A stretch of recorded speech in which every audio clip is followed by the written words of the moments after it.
tardes. Yo soy Emanuel Lupi. Voy a dar la charla junto a Daniel, que es él, y junto a Joaco. Bueno, yo al principio voy a empezar a explicar la diferencia entre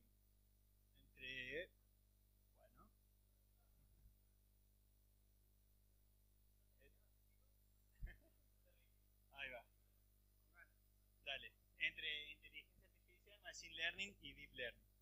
Bueno, muchas veces se lo confunde, uno engloba al otro, es como que inteligencia artificial sería como el más general, es básicamente como un agente mecánico, un programa, se comporta dado un entorno y toma decisiones con respecto a una meta, algún objetivo que siempre se considera que va a ser como la mejor opción. Otro tipo es el machine learning, que básicamente es la máquina, uno le dice cómo aprender y qué va a aprender, y a través de datos busca cómo cumplir ese objetivo. O sea, uno le explica cómo aprender. Y el deep learning es parte del machine learning, pero lo que tiene es que tiene como muchas capas de aprendizaje. Entonces puede aprender abstracciones un poco más complejas. Bien, entonces, bueno, es una rama que está creciendo, ha venido creciendo desde los 2010, 2012 en adelante. Acá tenemos una motivación que son los salarios promedios que están en Estados Unidos, sacado de la fuente Indeed, digamos, y bueno, uno puede ir comparando los distintos salarios y bueno, la media como está corrida con respecto a la gente que hace data scientist o machine learning con respecto a la gente de software engineer. Muy bien, entonces este es el aumento de la demanda. Los datos son sacados de LinkedIn. Como vemos, bueno, ha tenido una escala tremenda, digamos, porque casi 10x en cuanto a machine learning engineer o data scientist 6,5, y bueno, y después algunos campos que giran alrededor de esto. Entonces digamos que la demanda y el mercado están empujando toda esta zona. Bien, ahora ya que vimos esto, voy a nombrar un problema que luego se va a ir desarrollando con diferentes técnicas, que es el problema del Titanic. Básicamente uno tiene los datos de la gente que sobrevivió, digamos, todos conocen el naufragio del Titanic, o sea, se tienen los datos de las personas, vamos a ver cómo la máquina lee una persona, cómo es que vamos a caracterizar a una persona, y vamos a intentar de decir si sobrevive o no, dado un tipo de persona.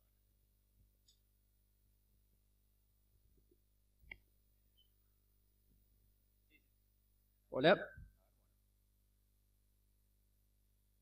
Primero vamos a ver que hay dos tipos de aprendizaje en Machine Learning. Aprendizaje supervisado y no supervisado. El aprendizaje supervisado es el que se da cuando, bueno, como dice ahí, los datos de entrada están etiquetados con los resultados que se esperan de esos datos. O sea, para cada caso que le podamos preguntar a nuestro sistema, sabemos qué resultado esperar o qué resultado tiene que aprender a dar nuestro sistema. Obviamente esto es para los datos que se van a usar para enseñarle a nuestro sistema. A su vez, hay otro tipo que es el aprendizaje no supervisado, donde no sabemos cuál es la respuesta que se espera para los datos que tenemos.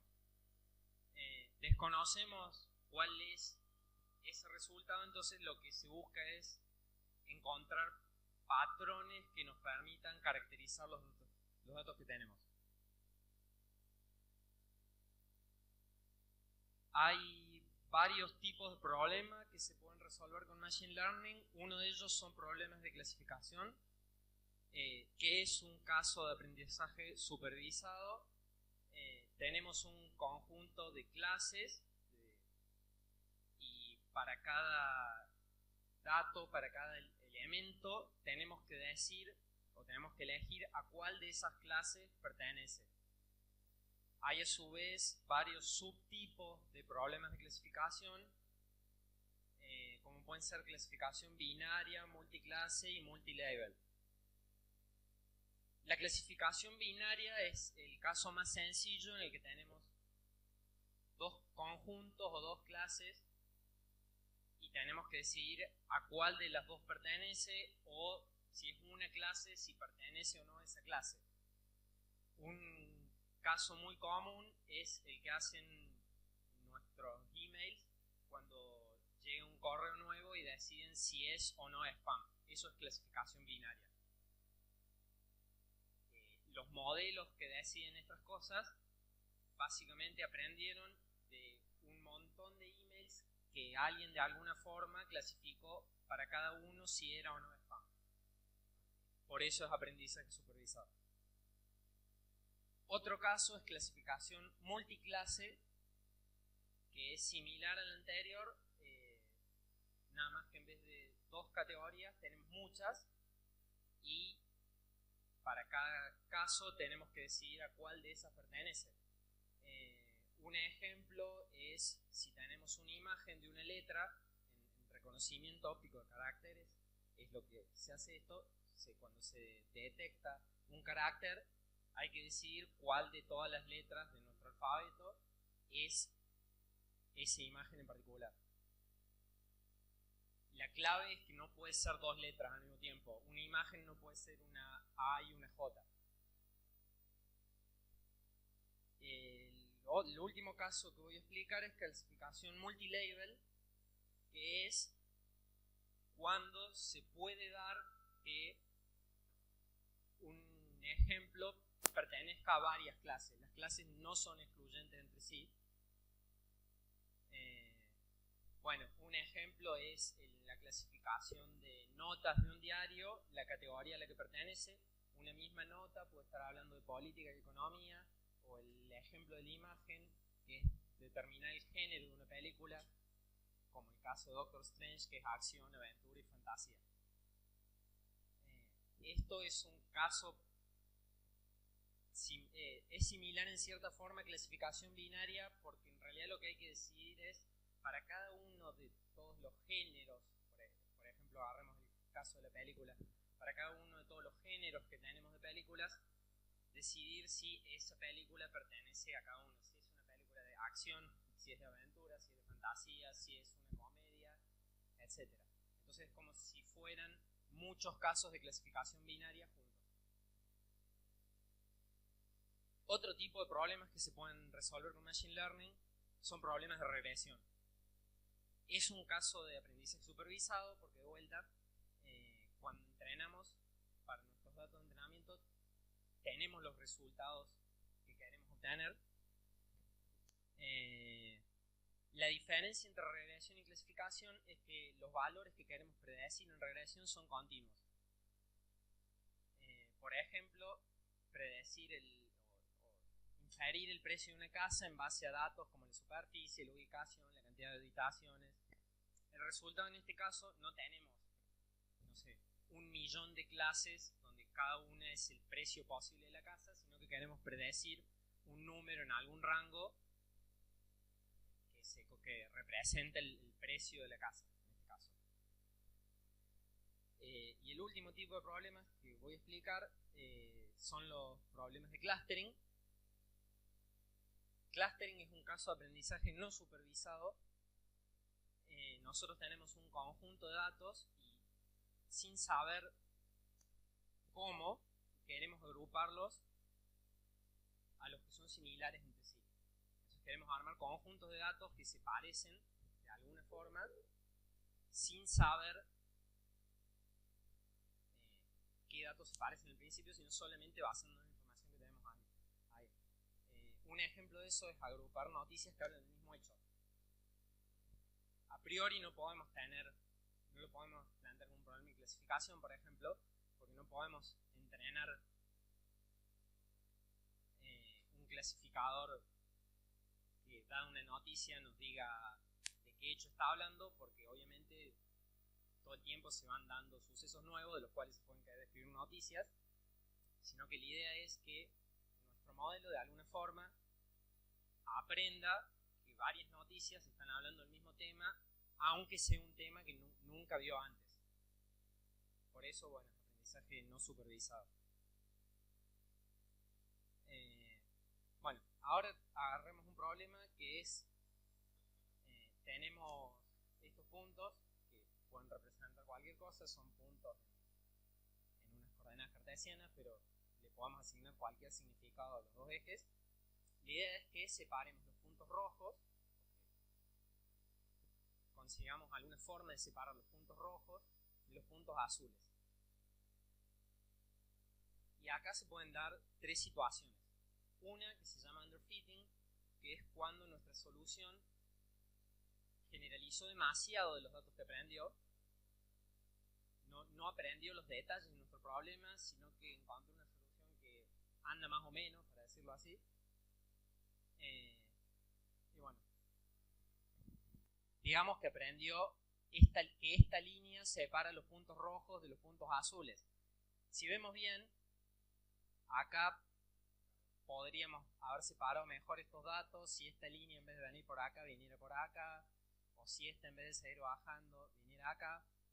Es como que hay mucho más que se puede aprender sobre estos datos para nuestro problema, pero nuestro modelo no lo hizo. Nuestro modelo aprendió esta solución que es muy general, pero no se ajusta bien a nuestro problema. El otro problema que se puede dar es overfitting, que es que nuestro modelo se aprenda de memoria, por decirlo, en nuestro dataset, y no sepa generalizar a datos que no vio nunca. Entonces, supongamos que para separar aprende esta línea.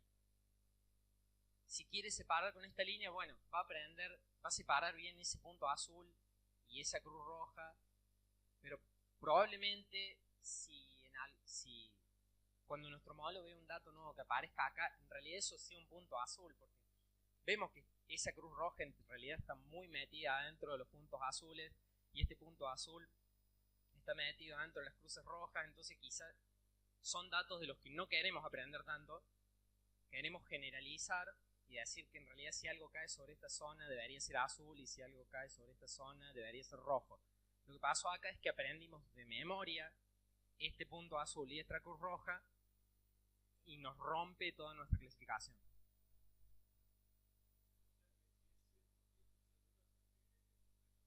Sí. En general, si algo anda 100% seguro, bueno, más adelante vamos a ver cómo se mide la efectividad de estos métodos de clasificación, pero en general, si algo llega a una exactitud perfecta, se aprendió algo de memoria y no va a andar bien en datos que no haya visto nunca. Claro. Bueno, un resultado ideal sería en el cual nuestro modelo aprendió a generalizar de nuestros datos. La separación es buena, pero no es demasiado especializada en los datos que está viendo, y cuando vea datos nuevos va a poder predecirlos bien. En este caso sería algo así. Sería aprender esta curva, que si bien se equivoca en esta cruz y en este punto de vuelta, vemos que es una mejor división que lo que era el anterior.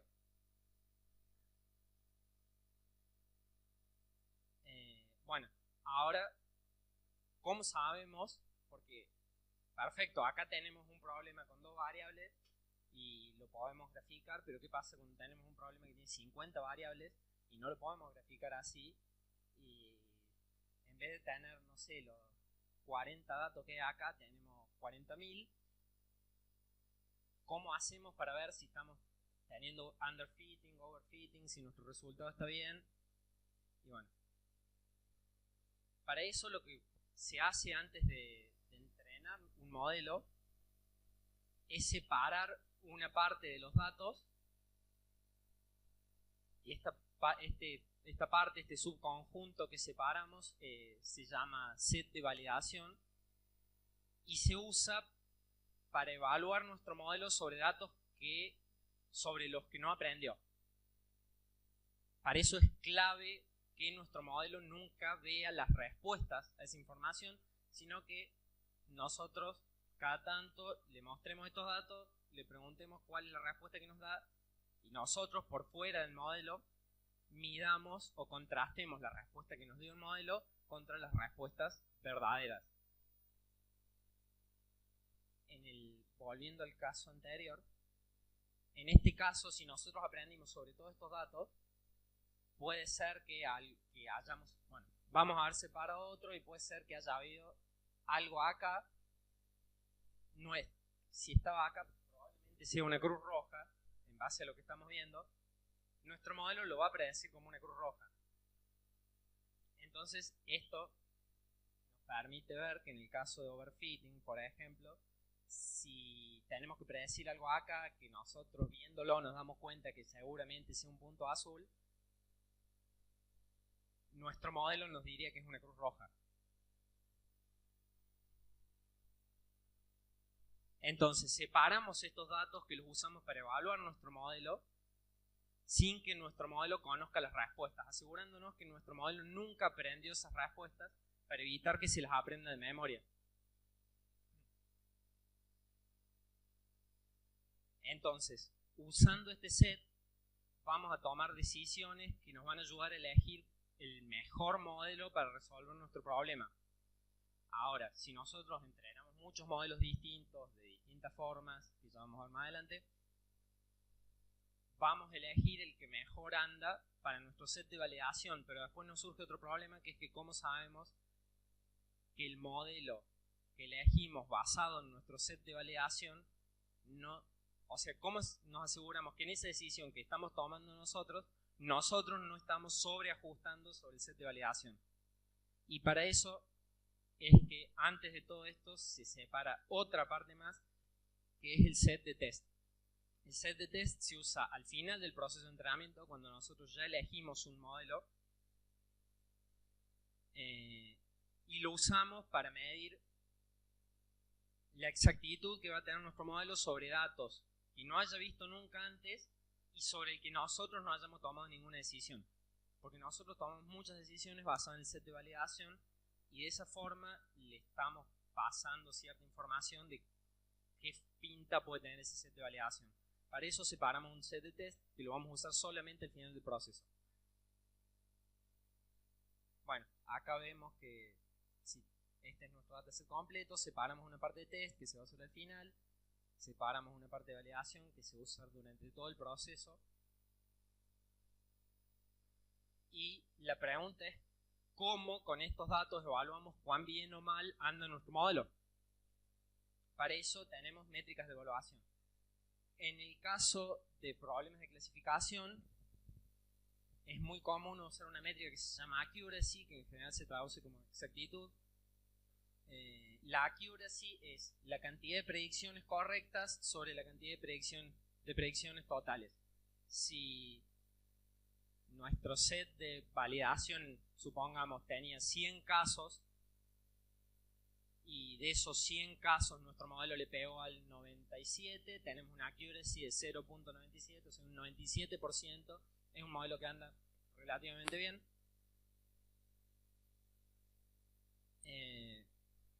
Otra cosa que se usa, que se suele usar para visualizar los resultados y también nos abre la puerta a un montón de métricas nuevas, es la matriz de confusión. Si nosotros sabemos cuáles son los resultados verdaderos y cuáles son los resultados que predijo nuestro modelo, podemos armar esta tablita en la cual tenemos dos columnas que son los resultados dichos, en este caso si predijo un sí o si predijo un no, y las filas son los resultados actuales, o sea, si el resultado verdadero es un sí o un no. Cuando nuestro modelo predijo bien un resultado que en realidad era un sí, eso se llama un verdadero positivo, true positive, por las siglas en inglés se suele usar TP. si nuestro modelo predijo un no y el resultado verdadero era un sí, es un falso positivo, false positive, FP por las siglas en inglés.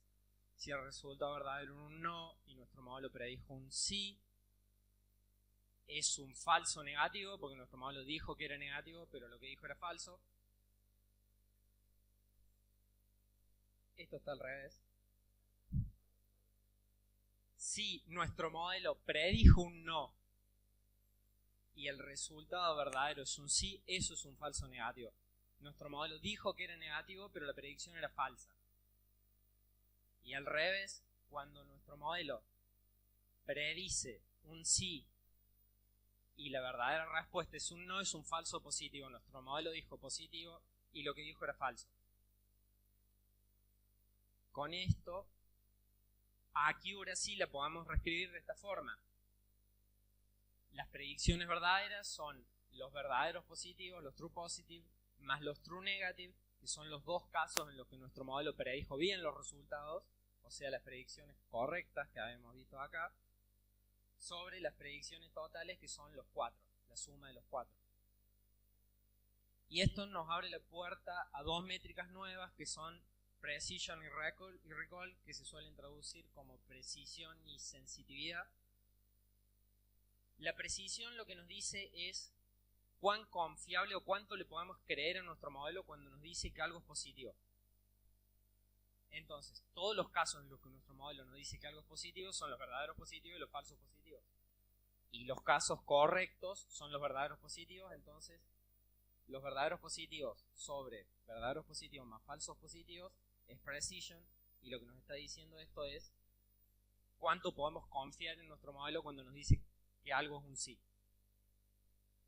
La otra métrica que nos interesa de esto es recall o sensitividad, que es cuántos de los casos que verdaderamente son positivos nuestro modelo los está reconociendo como positivos.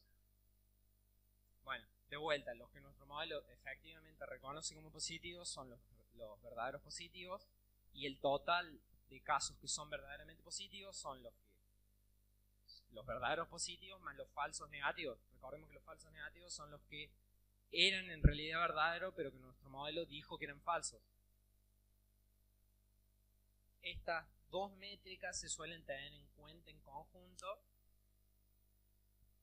y las dos penalizan, por decirlo en cierta forma, un tipo de error distinto.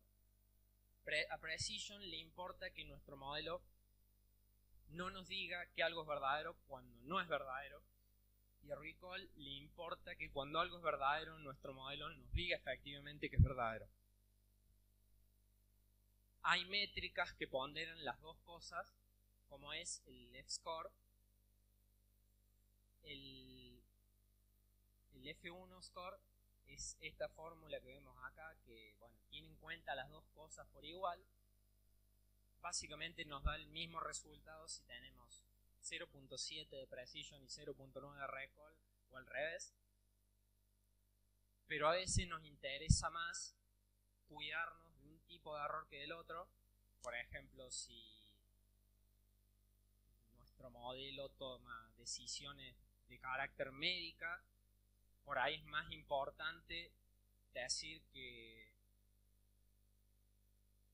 por decir algo pavo, que no hay que darle a un paciente una medicación. No es igual de importante no darle a un paciente una medicación que no necesita, darle una medicación que no necesita, que no darle una que sí necesita. Entonces a veces nos interesa más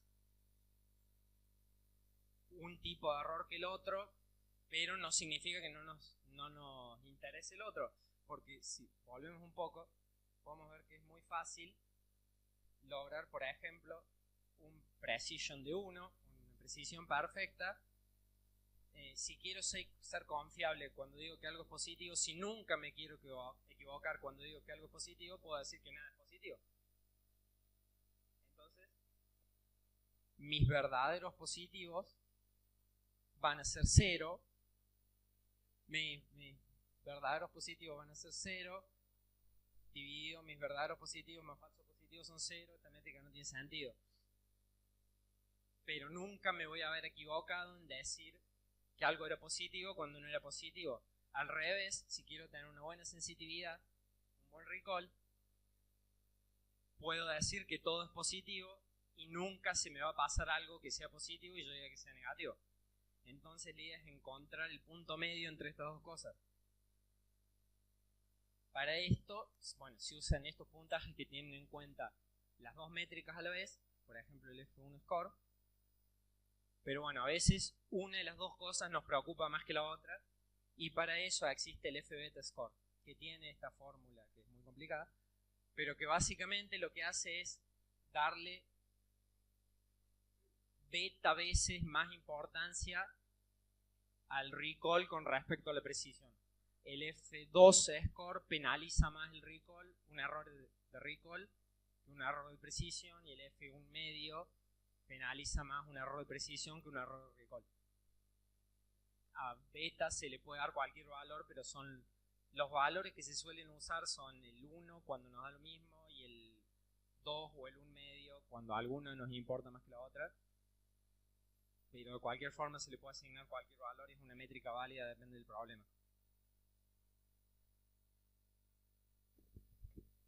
Bueno, yo voy a hablar de Support Vector Machine, digamos, micrófono al lado. Y bueno, yo voy a hablar, es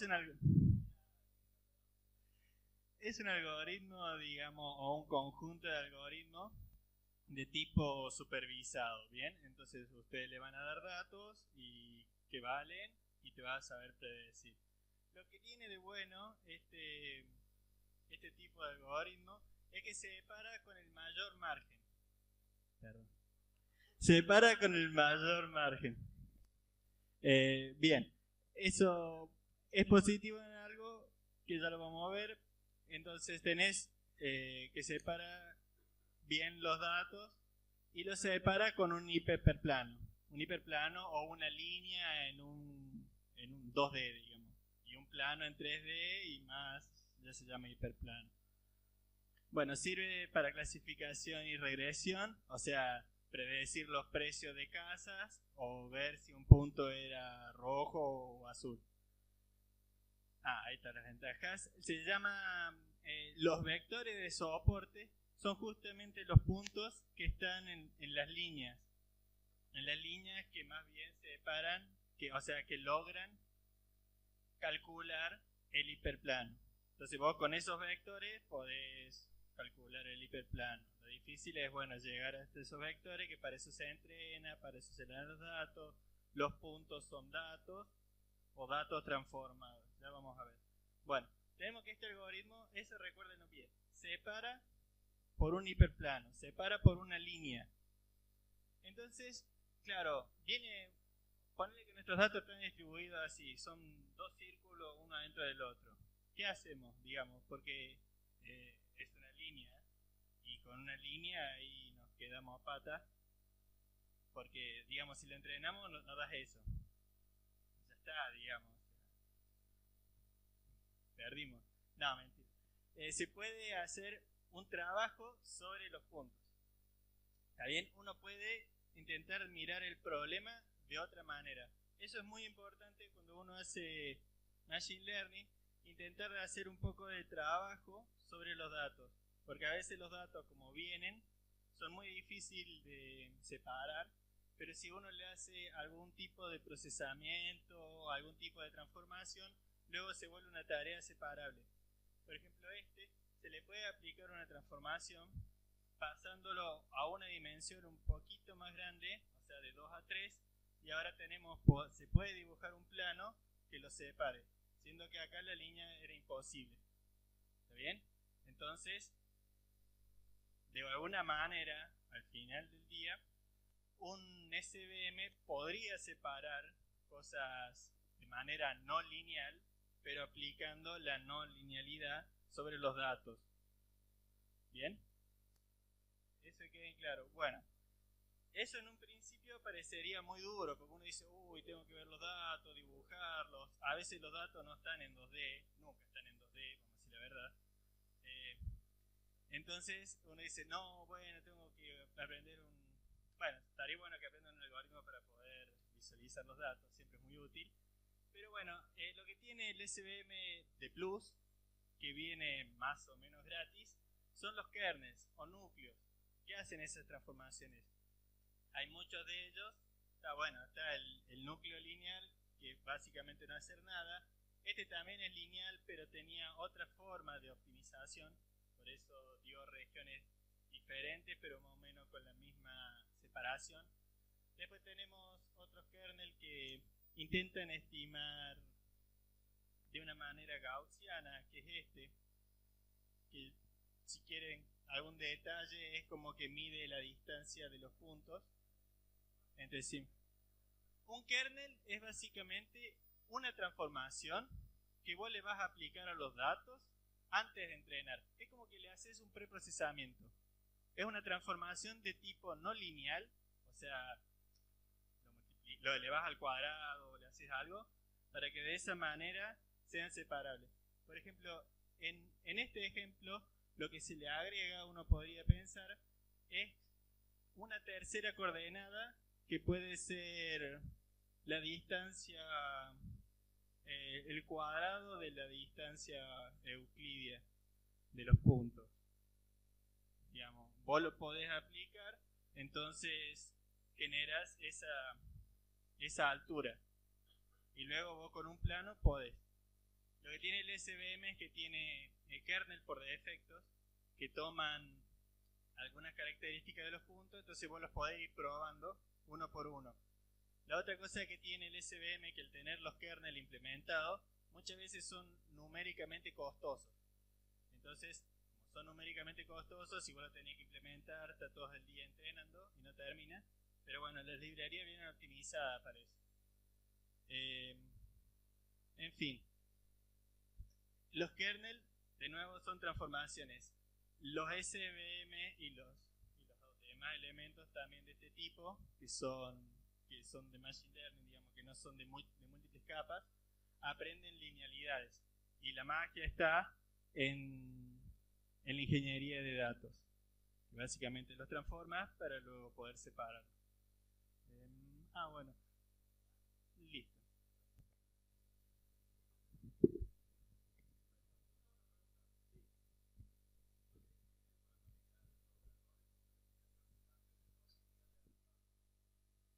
¿Qué tipo de errores?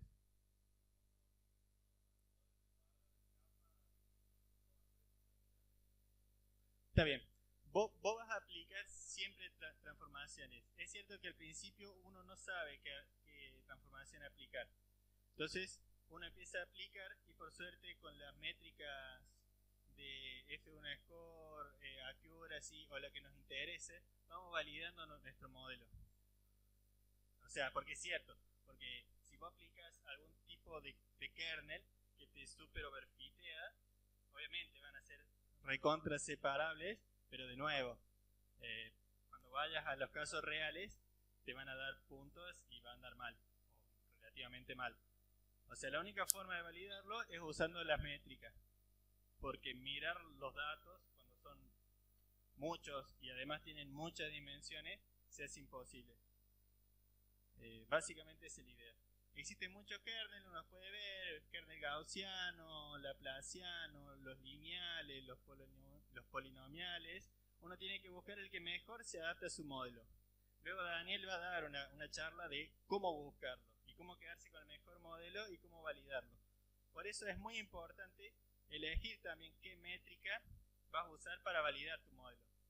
Porque si usaste una mala métrica, vas a tener un mal modelo al intentar de probar todo. Bueno, uno siempre puede tener una intuición de cómo van a estar los datos. Entonces uno podría decir, puede ser que este filtro gaussiano me funcione bien porque alguna X motivo. Pero bueno, uno se puede equivocar. Entonces está muy bien tener las métricas y los datos van primero. O sea, esto es muy data driver. O sea, la intuición vale, pero los datos son más fuertes.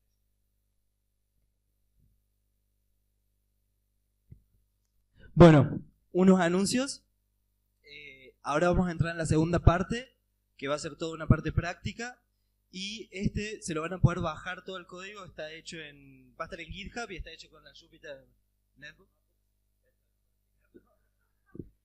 Todo esto en realidad son Jupyter Notebooks. Jupyter es...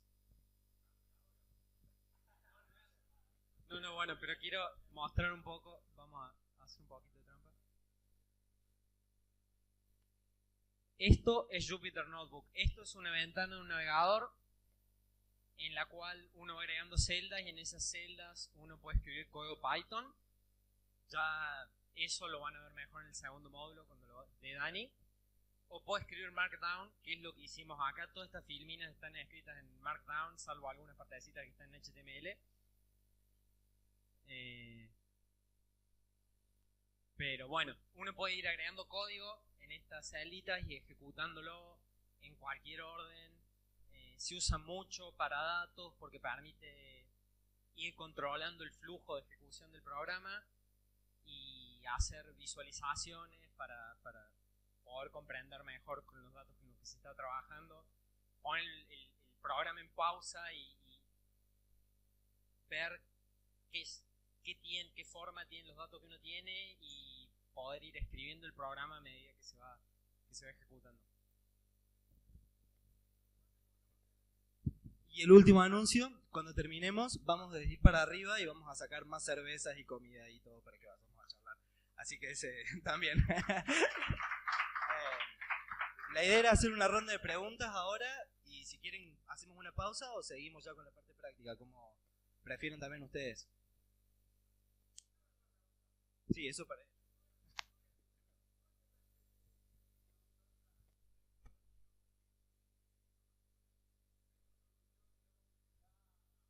Sí.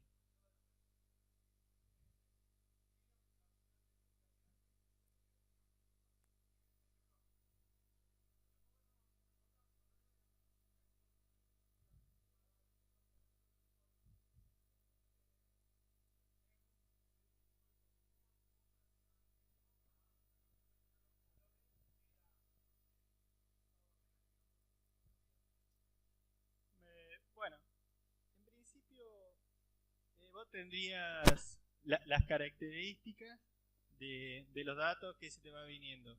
Digamos, vos a las cosas primero las caracterizás de alguna manera. Y la idea es que tengan una cierta distribución que luego sean separables.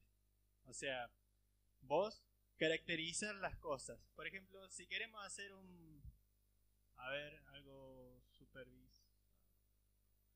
Bueno, ponle que quieres hacer de una detección de cara. O sea, tomás si bien este es no supervisado, lo vamos a tomar.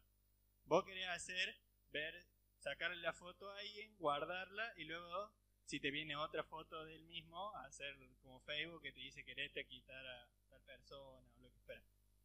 Entonces, uno caracteriza la cara de alguna manera. O sea, vos comés una foto, comés un dato y lo caracterizas en algún vector. Existen muchos caracterizadores de rostros. Vos podrías, el más sonso que no va a ganar nunca, es agarrar la foto píxel por píxel. Ahí la caracterizaste, está bien, te va a andar mal porque es cierto, te moviste un poquito, cambiaste la resolución, aplicaste un pequeño filtro y ya se te rompió. Pero vos siempre tomás algo, lo caracterizás y esperas que tus características sean tan buenas que te haga que el problema sea separable. Lo difícil luego es separarlo, pero para eso vos das datos y este algoritmo, al optimizar, separa.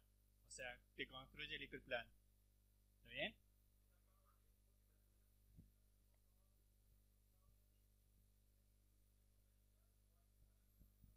Sí, para explicarlo de otra forma, acá los problemas que planteamos son con datos que inventamos nosotros y tienen 2 o 3 dimensiones, pero un problema por ahí que es sencillo,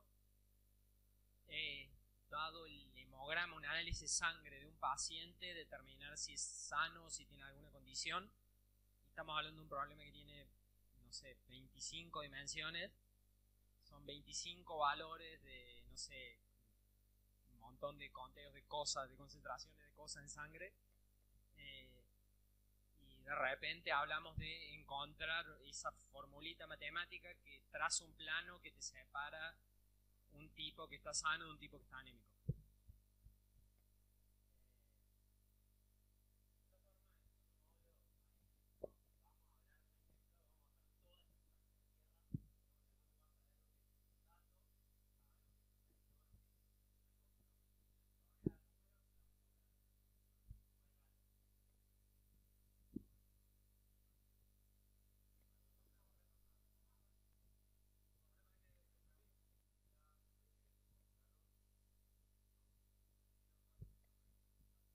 Sí.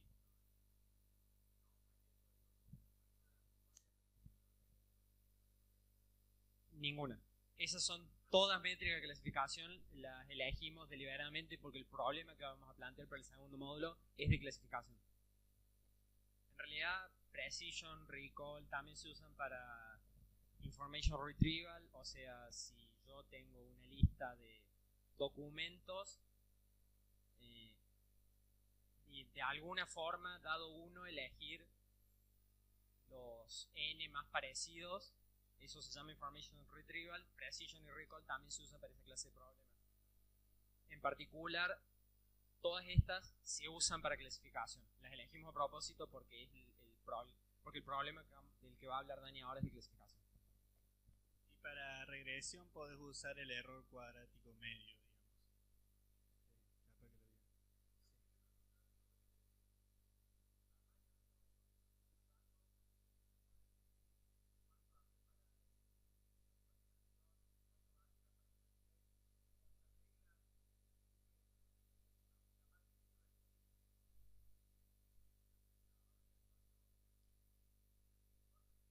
Claro. Sí. Sí, básicamente, si vos es según la cantidad de datos que vos tenés y según tu tarea. Por ejemplo, si vas solamente con la parte de Machine Learning y tenés alrededor de 10.000 datos, separás 30 para test y validación y los otros para training. Igual eso va de persona en persona. Si ya después hablas de Deep Learning y tenés más de 1.000.000, solo te guardas el 10%, pero siempre depende del problema.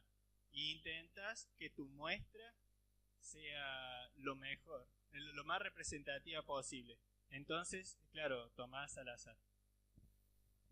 Sí, por ahí si los datos no están del todo balanceados, o sea, por ejemplo, si tenés millones de casos de una clase y cientos de la otra, una separación que sea totalmente aleatoria te puede dar que esos 100 caigan todos en tu set de training y después nunca evalúes sobre esa clase porque no te quedan en validación en test.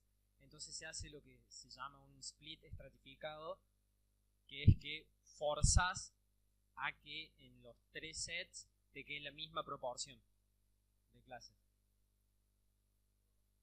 Claro.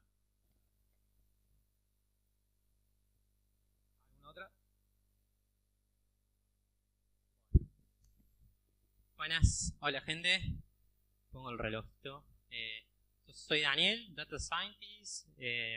Laburo de esto hace ya un par de años. Gracias a los chicos por invitarnos. La idea de este módulo es básicamente bajar a tierra todo lo que los chicos estuvieron explicando recién. Y esto es bien techy. Vamos con tecnología. Un poco lo que vamos a estar viendo es casi mi biografía. Esto hago todos los días.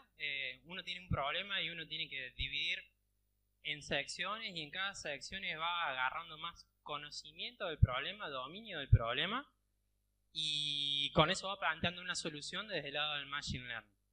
Entonces, primero hay que tener un problema. ¿Sí? En este caso es el de Titanic. Nosotros tenemos los datos de las personas, tenemos características de esas personas y sabemos si la persona sobrevivió o no. Entonces hay suficiente información para decir, che, quiero entrenar un modelo para si yo me ubico temporalmente en la época del Titanic y tengo tal condiciones, ¿cuál sería mi chance de sobrevivir o no? Bueno, le dije que íbamos a hablar de tecnología. Perdón a los front-end developers, pero yo no alineo muy bien imágenes. Es lo que hay. Python. Básicamente, todo el ejemplo que vamos a hacer, todo el módulo este va a estar guiado con un lenguaje de programación Python, que es realmente muy, muy usado en el área del Machine Learning porque te permite abstraer muchísimo de cosas como manejo de memoria, por ejemplo, y uno se enfoca en el problema, digamos. El análisis estadístico de tu problema y la solución que vos planteas. Tenemos un set gigante, mucho mayor que estas librerías, pero Panda es para leer los datos, cargar, visualizar. Matplotlib y Seaborn son dos librerías para plotear y graficar. Los gráficos van a ser muy dirigidos al tipo de dataset que nosotros tenemos, pero van a ver que los gráficos nos van a ayudar a entender realmente el tipo de problema que tenemos. NumPy es para tipo de operaciones matriciales, para lograr en Python con estas cosas. Y scikit-learn, que es la librería, hasta hace un tiempo atrás era casi la única, ahora está lleno.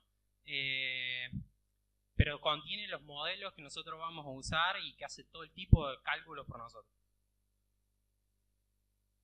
Esto, Juaco, bueno, me spoileo, pero estos son Jupyter Notebooks. Uno puede escribir literalmente código Python acá y ejecutarlo y además hacer este tipo de slides que personas como yo jamás lo podrán hacer en PowerPoint o algún tipo de esas cosas porque no sé cómo se hace. Así que gracias, Jupyter. Entonces, vamos a arrancar y vamos a leer los datos, vamos a jugar con los datos, vamos a entender el problema y en base a entender el problema vamos a plantear una solución. Acá es la pregunta que vos hiciste recién. Bueno, a ver, soy data scientist, tengo un problema, me llega el dataset, ¿qué hago con esto? ¿Cómo lo como? ¿Cómo hago que, no sé, alguna variable que sea, no sé, la ubicación de los ojos en la cara, cómo lo proceso y cómo lo transformo en números para que lo entienda la compu? Pandas. Le dije que vamos a usar pandas. Los datos tienen un CSV. También le dijeron estas nodes van a estar disponibles en GitHub. Sabemos que es de Microsoft, pero bueno, están en GitHub. Leemos y lo visualizamos. Macana que no pudimos agrandar el proyector, pero esto es literalmente un CSV, un Excel, un XLS, como quieran llamarle, en donde por cada fila tenemos información de los pasajeros en el Titanic. ¿Sí? Tenemos un identificador del pasajero. Voy a saltear esta variable. Tenemos otra variable que no sé qué es, pero tiene números y no entiendo bien quién es, así que voy a tener que hacer algún tipo de procesamiento para entender qué es. Tengo el nombre del pasajero, el sexo, edad y otras cosas que realmente no entiendo. Entonces, lo que voy a hacer es empezar a jugar, empezar a ver qué tiene. Pandas tiene varios métodos que nos permiten entender la distribución de los datos. Los datos numéricos, en este caso. Hay otro tipo de datos que no son numéricos, como lo que te conté recién, que es color, sexo. No son numéricos, pero va a haber que encodearlos, vamos a tener que describirlos de alguna forma para que lo entienda la compu. Y esta es una parte inicial muy importante en un problema de Machine Learning. Entender cuál es tu dominio, entender qué son las variables, cómo se comen, cómo se procesan, cuál es el mínimo, cuál es el máximo, y acá tienen un montón de estadísticas que ya me va metiendo en el problema. Entonces, asumo de que, no sé, el priority class se mide en un mínimo entre 1 y 3, entonces es acotado, si bien es un entero, es bastante chicón, está acotado, etc. Me va dando como bastante insight de mi problema. Y además, veo las claves. Las claves son exactamente los numeritos, las columnas. Las columnas se llaman características, en inglés features. Nota al margen, van a ver que en esta filmina varias palabras que están en inglés porque me parecía mucho mejor dejarla así, o que en literatura la van a encontrar por lo general en inglés. A estas características se llaman features. Entonces, leo que mi problema tiene las siguientes características. Tengo ID, algo que me salté recién, que es muy importante o que es un problema de clasificación. Nosotros sabemos si la persona sobrevivió o no.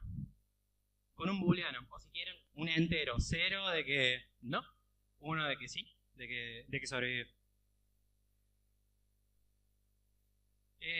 Como a mí me llegó un dataset pelado, de algún lado tengo que sacar información. Cuando digo de algún lado es, por lo general, los problemas van dirigidos a algún tipo de característica de negocio que queremos implementar, queremos, no sé, detectar el factor sanguíneo. Entonces hay gente que realmente conoce el problema en su capa de abstracción más alta, mucho mejor que nosotros, entonces necesitamos aprovechar toda esa información. Este problema lo saqué de Kaggle y es un dataset que se utiliza un montón para jugar y para aprender sobre todo, que es parte de la idea de toda esta serie de charlas. Nosotros queremos bajar a tierra, ponerlo así, bueno chicos, esto es Machine Learning, arrancamos de acá, cosa que después en las próximas charlas podemos hacer como muchísimo más específicas, hacer cosas como detección de rostros, por ejemplo, que son cosas copadas. Pero bueno, entonces, lo primero que hago es me empapo del problema, leo qué es cada una de esas características y ahí entiendo que esta valera es SP, me dice la cantidad de hijos, esposos, hermanos. Esto está acotado, toda la información está en Kaggle, yo la chequeo, el dataset era un poco más grande. El número de hijos, el número de ticket, la cabina, dónde fue embarcado, el precio, digamos, cuánto pagó, y el passenger class. Recuerden que estábamos recién analizándolo y se movía entre 1 y 3. Bueno, resulta que es el priority class. Bueno, más información que puedo sacar de los datos usando pandas es, ok, ¿cuántos datos tengo? Recién comentaba Joaco de que, o Manu, no recuerdo, muchas veces no sabemos a priori cuántos datos vamos a necesitar para que un modelo sea bueno o no, y a veces se da, cuando digo a veces es siempre, que no tenés datos. Me he sentado un montón de veces a programar, che, queremos plantear esta solución y no hay datos. Bueno, a veces hay que salir a recolectarlos, hay que saber hacer cosas y demás, y créanme, los datos no son para nada bonitos, no son para nada limpios, siempre vienen con problemas de encoding, vienen incompletos. Y miren, con Panda puedo saber que están incompletos. Acá me está diciendo de que tengo 891 entradas. Yo mapeo que 891 entradas son 891 pasajeros. Tengo la información de todos los pasajeros, me fijo en cada variable. Por ejemplo, no tengo la edad de todos. Me dice que hay 714 y 891 datos de edad. A mí me doy cuenta que está incompleto. Voy a tener que hacer algo con eso, porque mientras mejor pueda caracterizar a un pasajero, mejor va a ser mi algoritmo, y además hay muchos algoritmos de Machine Learning que no pueden trabajar con datos incompletos. Ya lo vamos a ver. Entonces, bueno, esto es agarrar mucho más conocimiento.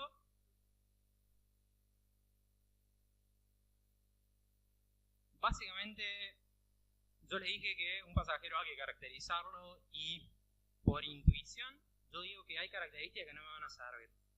El ID del pasajero, a priori no me interesa. El nombre del pasajero, a priori no vamos a hacer una tarea de NLP, Natural Language Processing, que de hecho es mi área, pero no vamos a tratar con eso ahora, vamos a usar solamente números, todas las variables numéricas. El ticket para mí no es significativo, no sé, es el número del ticket. Capaz me estoy equivocando, ¿no? Esto del data science, esto de analizar un problema y demás, es también un arte, uno se equivoca un montón de veces. La idea es esto, la idea es encontrar por qué uno se equivocó, volver, probar de nuevo, probar con otro modelo, probar con otras variables, probar con otro encoding, con otro kernel, en el caso de ser un SVM. Entonces acá dropeo cosas que no me interesan y veo el head, que son las 5 primeras entradas, digamos, de mi tabla, como quedaba ahora. ¿Sí? Entonces siguen siendo datos totalmente concisos y totalmente entendibles. Tengo el priority class, tengo el sexo, tengo la edad, tengo la cantidad de hermanos, la cantidad de padres, cuánto pagó, el puerto de embarcación. Esto sí es un tema muy particular que no sabía, pero el Titanic tenía como 3 puertos para cargar gente. nada, dato off topic, pero sí. Entonces tengo sobre todo dónde subió cada pasajero. Esta parte es muy importante, realmente. Yo le dije que hay que entender el problema. Para entender el problema, lo mejor que hay son gráficos. Más allá del análisis estadístico, el análisis estadístico es complejo de explicar a personas que no son del área de la estadística. Entonces muchas veces tenés el tema de, tenés que decirle a tu supervisor, che, no podemos hacer esto por tal motivo y porque no sé, porque la distribución no es gaussiana. ¿Qué es que la distribución no sea gaussiana? Bueno, hay que explicarlo, hay que visualizarlo, hay que hacer que más personas entiendan este problema y con cosas que todos entendemos, creo, que son gráficos. Entonces, voy a agarrar una característica que es el sexo del pasajero. Y lo voy a explicar. Perdón, pero tengo un toque con la flechita. Ahí está. ¿Qué estoy ploteando acá? Tengo dos sexos, hombre, mujer, y quiero ver cómo es la distribución respecto a la probabilidad de supervivencia. Entonces, en el X tengo la variable sexo y en el Y tengo la probabilidad de sobrevivir. Todo sacado de los datos, ¿no? Esto estoy usando una probabilidad empírica, la cantidad de hombres que sobrevivieron y la cantidad de mujeres que sobrevivieron. De acá se me dan muchos insights. ¿Ven algún patrón acá? Digo, las mujeres tenían como más probabilidad de salvarse. Algo pasa ahí, pasó algo. No sé, yo a priori no sé. A mí me dieron el problema pelado y yo lo voy rompiendo en partecitas para entender un poco más. Vamos con otro. Priority class. ¿Me sirve? ¿No me sirve? Veamos. Nuevamente, ¿cuál es la probabilidad de sobrevivir según la clase del pasajero? Miren que todos aquellos pasajeros que se identifican con la clase 1 tienen mucha más chance de sobrevivir que los pasajeros de clase 3. ¿Sí? Pueden que incluso yo ni siquiera sepa qué son las clases, ¿no? Simplemente estoy fijando en los datos. Acá la verdad me lo está dando los datos. Es como, sea lo que sea que tenga característica 1 en la variable priority class, tenía más chance de sobrevivir. Entonces eso me está dando como mucha información sobre a qué darle o a qué hacerle hincapié, digamos. Son variables que me van a ayudar a diferenciar probabilidades, básicamente. Diferenciar casos en que una persona tenía más chance de sobrevivir o menos chance de sobrevivir. Otro, el puerto de embarque, que recién les hablé y yo no tenía ni idea. Este es otro gráfico que tenemos la variable X, el puerto de embarcación, dividido si eran hombre o mujer, y la chance de sobrevivir. Un dato que a priori me parecía, no sé, no sabía si tenía sentido o no. Ahora cuando lo veo, cuando lo grafico, me fijo de que las mujeres que subieron en el puerto C aparentemente tenían más probabilidad de sobrevivir. ¿Sí? Entonces, dije, bueno, es una variable que me va a ayudar a discriminar casos, así que la voy a tener en cuenta. Y ahora, exactamente, bien. El mismo gráfico, pero usando el priority class. Nuevamente la X dividida por hombre o mujer y la probabilidad de sobrevivir o no. ¿Qué dicen? ¿Hay algún patrón? ¿Se puede interpretar algo de acá? Bueno, esto es algo que quería hacer mucho hincapié porque también la visualización es todo un arte. Miren este gráfico. Los rosas son las mujeres, los hombres son los azules. Esto también dividido por priority class. Y miren que acá es mucho más claro de que ser mujer tenía mucha más chance de sobrevivir. E incluso la de clase 3, que era mucho más bajo, tenía como mucha más chance, medido en la unidad que esté, que los hombres de clase alta. Entonces bueno, esto me pareció interesante hacer hincapié y focalizar porque los gráficos también pueden mentir y hay gráficos que son mucho más claros que otros y está bueno también saber elegirlo, saber distinguirlo, saber cómo presentar el problema. LEDA es otra variable que a priori yo no tengo información sobre eso, solo sé que es numérica y no la puedo distinguir entre un caso u otro caso, ¿sí? Es una variable que tiene valores numéricos que a priori no sé el rango, pero puedo sacar algún tipo de información. Puedo leer, por ejemplo, en este gráfico, lo que está en naranja o el color que sea son la distribución de la edad para los pasajeros que sobrevivieron, y el azul los que no sobrevivieron. Eso también parece pavo, pero miren de que desde los 13 hasta 30 y pico tenía mucho más chance de sobrevivir, ¿sí? Entonces está bueno sacar todo este tipo de datos, y mientras más información le pueda robar el problema, mucho mejor. Bueno, yo recién les hablé de que la mayoría de los algoritmos de Machine Learning necesitan que los datos estén completos, que la manera de caracterizar a una persona esté completa. En la vida real, los datasets que ustedes agarren nunca van a estar completos. Siempre van a venir con error, van a venir con algo que se llama ruido, le van a faltar datos, porque pasa, por general los problemas de tipo esférico, donde tenés todo hecho y todo hermoso y todo es numérico y todo está acotado, no pasa nunca. Y si conocen dónde pasan, les paso mi mail. O sea, hay algo que se llama imputation, que en castellano es imputación. Es la manera de trabajar con estos missing data, valores que no tengo, o none, que es no es un número, not a number. Entonces vamos a ver cómo trabajamos con esto en nuestro dataset. Una forma, y de hecho la más usual, es utilizar algún tipo de estimador estadístico como el promedio, la mediana y la moda para llenar esos huecos de información. Entonces, yo recién les mostré que la variable edad no tenía todos los datos completos, entonces yo digo, a priori no sé, pero necesito que los datos no me den moco en mi entrenamiento. Entonces le pongo algo que es como la mediana, ¿ok? Yo asumo que no es ni muy grande ni muy chico, está al medio. Exactamente eso es la mediana. Entonces, con pandas hago exactamente el fill-NA, el fill es llenar esos campos que no tengo datos.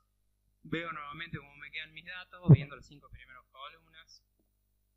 Y bueno, nuevamente veo la info y acá ahora, bueno, mi edad ahora está completa. Perfecto. Pero tengo otro problema. Tengo el puerto de embarque que sigue estando incompleto por 2 muestras. Vamos a buscar, para llenar estas ausencias de información, la moda. Hay un tema acá porque recién era muy fácil, porque la variable era numérica, entonces computar la moda, la mediana de la variable numérica es muy fácil. Ahora tengo que buscar cuál es la moda en una variable que no es numérica, se llama categórica. ¿Por qué? Porque puede tomar valores en un cierto y acotado número de clases. En este caso, el puerto de embarcación puede ser el S, que era, no me acuerdo, el C, que tampoco me acuerdo, y el Q, que adivinen, no me acuerdo. Entonces, básicamente las cuento y me fijo que de dónde venían los pasajeros. Y ahora encuentro que exactamente para dos pasajeros no tengo datos, pero la mayoría subió en el puerto S, después le siguen en el puerto C y después en el puerto Q. Entonces, bueno, la moda es exactamente lo que más ocurre, y con eso voy a llenar mis datos. Bueno, esta es una etapa crucial, el Feature Engineer. Es cómo mapeo toda esta información a valores numéricos. Entonces, tenía algunas variables que eran numéricas, pero hay algunas variables que no son numéricas. Tipo sexo, hombre y mujer. ¿Cómo le mete una máquina mujer? No lo va a entender. Tiene que haber números. Es lo único que podemos computar. Para eso se hace un preprocesamiento, que es lo que recién mencionaba Manu, que es agarramos los datos, le aplicamos ciertas técnicas y a esas técnicas nos entregan vectores numéricos que son los que podemos usar en nuestro modelo. Hay dos técnicas muy conocidas. Pandas tiene una función que se llama getDummies para transformar variables categóricas, como el puerto de embarque, a números, y scikit-learn, que es la librería hecha en Python, tiene algo que se llama one-hot encoding. En la literatura lo van a encontrar más con este nombre, así que por eso lo puse. Entonces, ¿qué hago? Me agarro todas las variables, todos los datos que tengo de la variable del puerto de embarque y de sexo, y le aplico este método que es dame valores dummies. ¿Qué son valores dummies? Esto. Básicamente construyo una nueva tabla donde tengo, decime si es el puerto C, si es Q o si es S. Y no puede ser dos puertos al mismo tiempo. Por eso, si la persona subió en la variable en el puerto S, voy a tener un 1 solo en la variable S. ¿Sí? Lo mismo pasa con sexo. Voy a tener 0 o 1, depende si es varón o si es mujer. Esto es muy importante porque, como les dije, variables categóricas las tenemos que codificar de una forma que la máquina entienda. No le puedo meter simplemente las clases. Hay algunos algoritmos y algunas técnicas que sí podemos, pero no, la idea es no. Ahora quiero que analicemos nuevamente la variable priority class. Para eso voy a contar, dame todos los valores de la variable priority class y veamos cómo se distribuyen. Entonces una función que se llama counter de Python, que me dice básicamente cuántas veces, la frecuencia, cuántas veces ocurrió tal número, tal letra, tal evento, lo que sea. Acá me fijo de que el puerto 3, no, que la clase 3 tiene esta cantidad de pasajeros, la clase 1 esto, la clase 2 esto. Entonces, acá hay un tipo de información que es muy importante y quiero destacar que la clase es acotada. ¿Sí? Si bien era un número, yo lo puedo tratar como una variable categórica, porque es uno de estas tres cosas. ¿Sí? Variables categóricas, ya sabemos cómo tratarlas. Le pedimos variables dummies para que las transforme y queden como me lo salté, pero básicamente el grafiquito es igual que voy a tener una columna de priority 1, 2 y 3. Ok. Sí.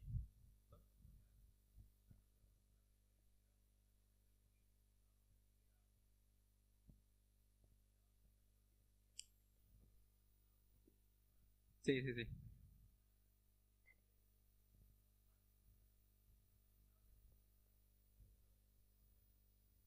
Sí, bueno, ahí las métricas que te vayan a validar eso son las que explicó Joaco y Manu un rato antes. Porque sí, es verdad, cuando vos llegas a tener muchas features, muchas características, el programa está sobredimensionado, o sea, tenés más dimensiones que datos. Entonces, hay algunos ejemplos que no los vas a poder clasificar porque está sobredimensionado. Tenés que buscar más datos o buscar otra forma de decodificar este problema.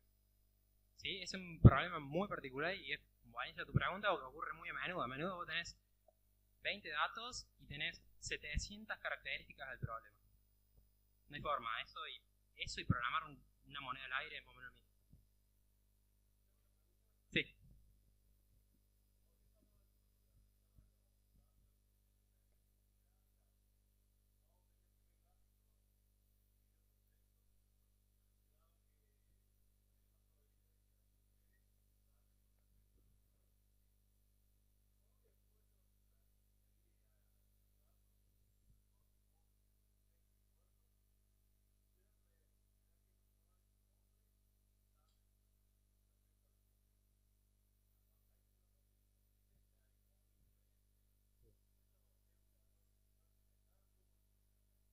Sí. Sí, buenísimo. Vos sabés que me acabas de matar porque justo ayer saqué ese film y dije, no voy a explicar esto, pero bueno. Hay algo que se llama correlación, que es saber cómo las variables están ligadas. Hay algo que se llama correlación positiva y correlación negativa. Cuando decís hay una variable entre -1 y 1. Cuando decís que la correlación es más cercana a 1 es porque son proporcionales. A medida que aumenta uno, aumenta el otro. Inversamente, y cuando es más cerca de -1 es porque hay una relación, pero es inversamente proporcional. Cuando aumenta uno, baja la otra y viceversa. Ese tipo de análisis de correlación, es buenísimo para detectar esos casos que vos decís. Ok, si bien la variable sexo me está diciendo que hay la probabilidad de sobrevivir aumenta y otra variable me dice que baja, a mí me interesa estudiar la correlación de la variable sexo respecto a la supervivencia. ¿Sí? Si yo veo que es más cercana a 1, van a decir que así aumenta de alguna forma la variable sexo, aumenta la probabilidad de sobrevivir. Ahí es un indicativo y es la forma que lo distingue. 2 segundos que me hablo.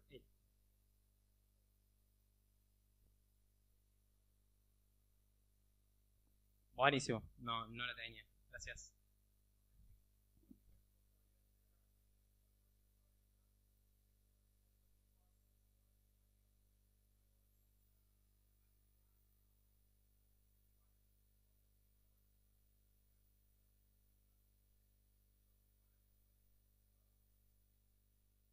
Sí, no.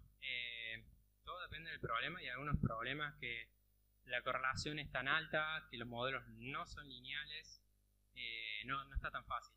Que la correlación, hay un teorema que dice que si dos variables son independientes, entonces la correlación es 0. Cuando vos tenés correlación 0, uno asumiría que son independientes y no es así, por lo recíproco no vale. Entonces, ojo con la información que tenés, porque a priori vas a poder pensar que podés clasificar cualquier cosa y en realidad no. E incluso hay otras variables. En los problemas reales pasa lo que dijo acá. Tenés variables que hay un concepto que es ruido, que es te van jodiendo el modelo. Vos venís a decir, el sexo es totalmente discriminativo y no, resulta que hay otro, no sé, ponele que puerto de embarque, que te dice, no, la variable sexo no es discriminativo. Entonces, ¿a quién le creo? Ahí está en tu arte de detectar qué métrica usar para que salte ese error. Entonces, por eso, repito de que es también un arte. Vos tenés que ganar intuición en todo momento de qué métrica aplicar y estar muy atento de que el valor que te dice, cómo lo analizas. ¿Sí? Sigo.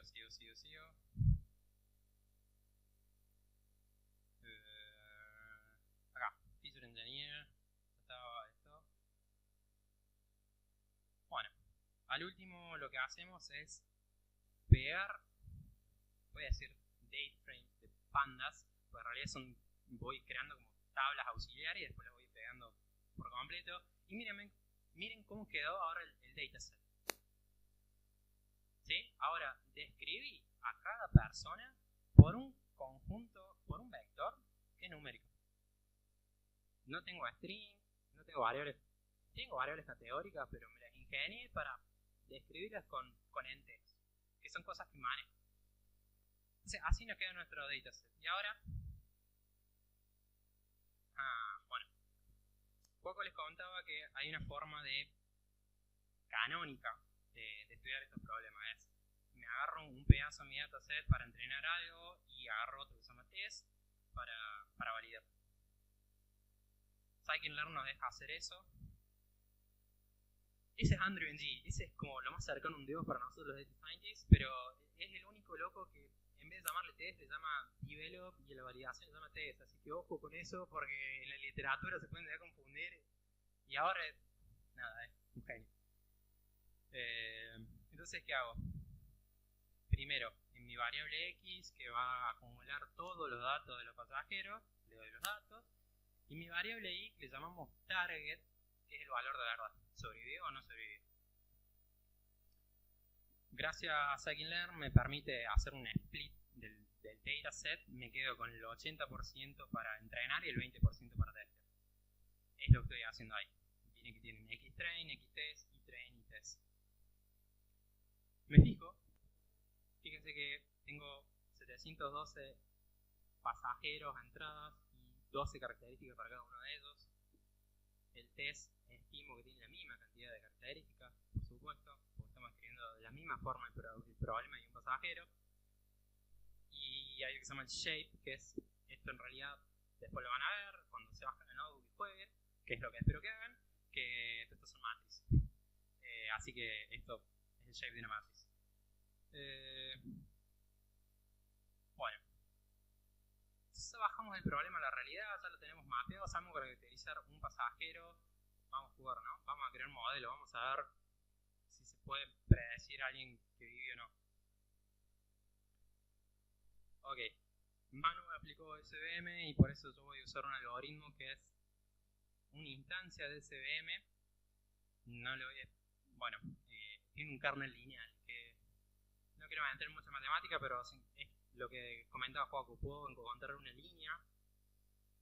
Linear no significa que sea en una sola dimensión, puede ser lineal en otra dimensión, ¿no? Pero créanme que es uno de los más sencillos. Todo esto lo estamos haciendo con scikit-learn. Y una cosa muy importante que dijo Joaco es que cómo voy a evaluar mi modelo. O sea, cómo digo de que lo que estoy haciendo es correcto, lo que estoy haciendo está mal. Bueno, voy a usar una métrica que es la accuracy, que lo explicó Joaco. Entonces, esto, miren esta sintaxis, esto es un modelo. Acá le digo que voy a usar un modelo de SVM, tiene un montón de parámetros. No voy a entrar muy en detalle de qué son porque es mucho más matematicoso. Pero tiene una sintaxis, una firma, una signature muy particular que es fit. Fit es decir, bueno, entreno con los ejemplos que tenía, con el Xtrain y el Etrain. Y acá está mi modelo. ¿Qué hago con esto? Bueno, yo quiero predecir. Mi accuracy, recuerden que nosotros separamos un parte del dataset como test y eso es lo que iba a usar para validarlo usando la función de score que yo dije, que es la accuracy. Lo mido usando ese pedazo de data que dejé al lado y dije, me da 0.79. O sea que mi algoritmo le pega casi el 80% de las cosas que dice. ¿Para qué voy a hacer un modelo? Porque yo quiero predecir cosas nuevas. Por eso es que es tan importante de que mi clasificador generalice, de que no le dé mucha importancia a variables y deje otras de lado. Yo quiero predecir cosas. Y como estamos jugando, queremos saber qué pasa con Jack y no me acuerdo cómo se llama, y Rose. Después el alert se muere. Entonces, bueno, ¿cómo le doy una caracterización a Rose? Colecto los datos de esa mujer. Tengo que saber cuál es su priority class, cuál es su sexo. La edad me mató. Lo saqué de Wikipedia esto. Agárrensela con James Cameron, pero tenía 17 años. Esta es la cantidad de hermanas que tenía, la cantidad de padres, viajaba con la madre. Otro dato off topic, los personajes son ficticios. Yo toda mi vida creyendo que realmente son ficticios, me engañaron muy bien. Esto es lo que pagó y esto es por donde embarcó. Digamos, bueno, con estos datos tengo que armar exactamente la misma caracterización numérica que yo les mostré recién. Bueno, así se caracteriza. Por cada una de estas cosas me fijo en la tablita, en la columna y le pongo los números que corresponden. No a mano. Scikit-learn tenía algo que se llama pipeline, que si vos definís una transformación para el dataset, esa misma transformación se la va a aplicar a cualquier nuevo punto o nuevo dato que vos tengas, siempre que tenga el mismo formato. Y ahora, ¿vivió o no vivió? Lo mando a predecir. Básicamente esta es la signature, le digo predict y le doy los datos de la chica. ¿Y qué me responde? Esto es un arreglo, vos le podés mandar un arreglo de datos, es decir, decime todo esto si sobrevivieron o no, bueno, este por un caso. Y acá me dice que sobrevivir. Con los datos de esa mujer, para el programa que yo estoy tratando, con el modelo que yo que evalué, me dice que sobrevivir. Estas son las decisiones, esto es Machine Learning, tomar estas decisiones, ¿no? Hay un nuevo dato que a priori no estaba en el dataset y yo como lo intenté generalizar y mi idea es justamente predecir nuevos casos. Eso generaliza en cualquier cosa, nuevos casos de enfermedad, quiero detectar, nuevas caras, quiero, detectar la categoría de los job titles, por ejemplo. cosas de ese estilo. Y ahora el muchacho. Clase baja, detalle, según la película subieron al mismo puerto.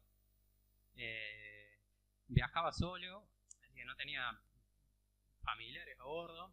Parece un amigo, un Tano. Y 23 años, él es masculino. Así codifico los datos de la persona y se le tiro el modelo.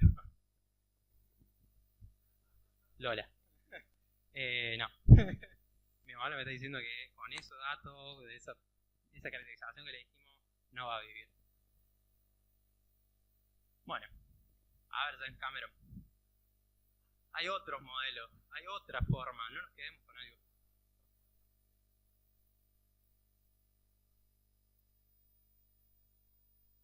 Particularmente este modelo que agarramos, no de una forma directa. Hay otro que se llama Logistic Regression, por ejemplo, que te da como una probabilidad de que pertenezca a alguna de las dos clases.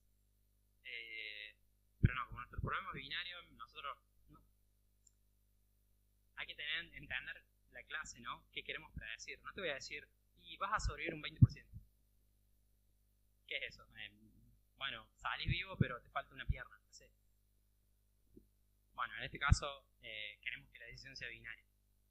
Sí o no. Hay otros modelos. ¿Cree? Pero bueno, hay otros modelos, hay otra forma de sobrevivir, entonces busquemos otros modelos. Básicamente lo que quería dejar en la notebook es, no se queden con un modelo, hay un montón.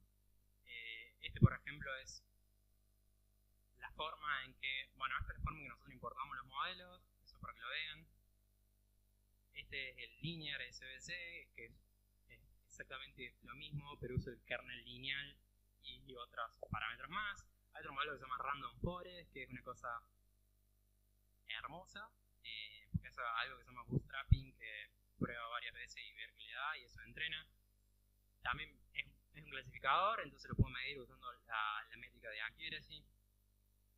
Este modelo tiene lo que vos decías. El Logistic Regression tiene un método que es el predict proba, literalmente es predict-proba, que dice cuál es la probabilidad de pertenecer a alguna de las dos clases. Por lo general, cuando vos tenés que ver un output, tenés que ser binario, entonces lo que vas a agarrar es la clase que tenga mayor probabilidad. Pero bueno, acá les dejé un compendio de clasificadores para que prueben el K-nearest neighbor. Esta es una cosa muy piola, o que se fija según algún concepto de distancia de los datos. Cuando digo concepto de distancia es qué tan cercano es un pasajero a otro, medido de alguna forma. Intento ver los más cercanos, qué le pasó, y predigo en base a lo que le pasó a los más cercanos. Acá les dejo un compendio de accuracies, no se ve esto, está como muy chico, pero el Random Forest es, según nuestra métrica de score, el mejor score. El mejor modelo, porque predice un poco más del 80%. Bueno, resulta que los modelos de Machine Learning son la mayoría paramétricos, que es decir, tienen otros valores, tienen otros parámetros que uno puede jugar, y según cómo tunees esos parámetros puede cambiar el resultado. La métrica con la cual vos estás evaluando tu modelo también puede cambiar, entonces está bueno pegar una mirada a eso. Por lo general, por ejemplo, algún tipo de parámetro C, como el que tienen los SVM, toman un valor numérico, entonces uno puede probar cualquier tipo de valor, puede del 1 al 20.000 si quieren, y ver qué pasa. Y por lo general estos modelos son caros de construir, en tiempo de cómputo tardan, no lo vas a tener al toque al resultado cuando entrenes. Entonces tiene que haber alguna forma de probar como varios ejemplos con varios modelos y quedarte con el mejor. Scikit-learn tiene un método que se llama Grid Search, que básicamente hace eso, define un conjunto de parámetros y dónde se puede mover, y te crea un modelo para cada combinación de parámetros. En este caso, yo lo agarré, tenés que pasar como un diccionario y así, quiero que pruebes con estos dos kernel, estos dos gamma, el something, y con todos estos valores de C. Me voy a crear un modelo con el kernel RBF, el gamma 1 a la n-3 y el C1. Ese es un modelo. Después, por toda la combinación de estas, me lo voy a crear. Me voy a crear un modelo. Emilio me la cambió Ricky, estoy seguro. Básicamente le doy el SVC, mi SVM con un tipo de kernel y un tipo de parámetro. Le digo qué parámetro querés probar. Esto se llama Cross Validation Fault. Que no sé si estaba en tu filmina, pero bueno, lo explico muy rápidamente. Agarras el conjunto de evaluación, lo definís como en grupitos muy chiquitos, entrenas con, por ejemplo, 4 de esos grupitos y probás en el quinto grupo para predecir y ver cómo te da y medir accuracy. Y eso lo repetís tantas veces como grupos tenés. Si tenés 5, lo vas a repetir 5 veces. Por cada subgrupo 4. Esto es básicamente para decir usa todos los cores que tenga la máquina, por favor, porque va a tardar. Entonces le doy al grid search que entrene con el mismo input, con el xtrain y train, y acá está mi modelo, está entrenado. ¿Y qué pasa? Yo le dije que esto me va a construir un modelo para cada uno, y como yo le definí que la métrica, ¿se la definí? No, bueno, debería haber hecho explícito, pero por default tiene como métrica el accuracy, así que en base a esa métrica decime cuál es el mejor estimador, cuál es el mejor modelo que anduvo. Resulta que el mejor modelo que anduvo es el SVC con estos parámetros. Y decime cuál es el mejor score que pudo llegar con toda la combinación de parámetros que yo le di. Lo mejor es un 0.8. Va a ser el 80% de mis predicciones. Correcto. Esto está buenísimo porque por lo general tenés... Es muy fácil... A ver, depende del problema, pero por lo general llegas a una accuracy alto medianamente rápido. Por ejemplo, un 80%. Vos querés pasar de un 80% a un 90%. Les juro que van a renegar un montón, porque hay que ir haciendo un fine tuning que se llama, que es probando distintas combinaciones, probando y probando y probando y probando. Entonces, esto es una forma de probar un montón a la vez, dejar la máquina ahí, no sé, volver a los 2 días y ver cuál es el mejor modelo. Una vez me dio el mejor modelo, agarro los parámetros del mejor modelo, entreno mi modelo y digo, bueno, este es mi clasificador, este es mi modelo de Machine Learning entrenado que yo voy a usar para predecir si un nuevo pasajero puede sobrevivir o no en el Titanic. Eso es todo y preguntas.